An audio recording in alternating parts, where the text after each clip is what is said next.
আদিটিচ YouTube চ্যানেলে সবাইকে স্বাগত জানাই। আজকে আমি আপনাদেরকে দেখাবো কি করে আপনারা ওয়াইফাইয়ের স্পিড আপনারা বাড়াবেন। স্টেপ বাই স্টেপ আমি প্রসেস আপনাদেরকে দেখাবো। যারা এখনও পর্যন্ত আমার এই চ্যানেলকে সাবস্ক্রাইব করেনি তারা অবশ্যই ঘন্টি বাটনে ক্লিক করে চ্যানেলটিকে সাবস্ক্রাইব করে দিন।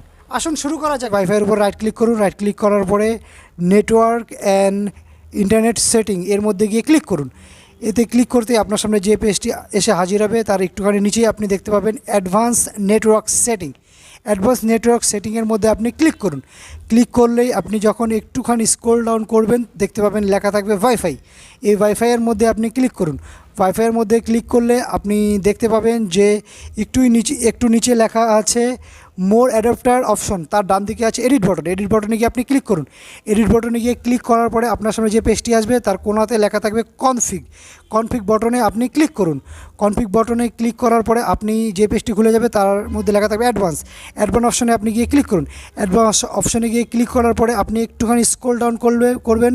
করার পরে দেখতে পাবেন প্রিফার ব্যান্ডকে সিলেক্ট করে আপনি ভ্যালুর জায়গায় এখানে 5G কে সেট করে ওকে প্রেস করুন। ওকে প্রেস করার পরে আপনি যত ট্যাব আপনি খুলে রেখেছেন সেগুলি কি সমস্ত ক্লোজ করে দিন।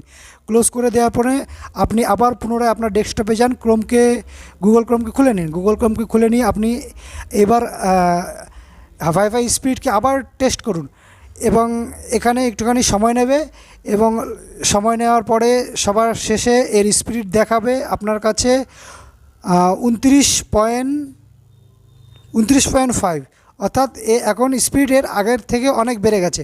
এবার আপনি আপনার যে কোনো কাজ অতি দ্রুত কমপ্লিট করতে পারেন।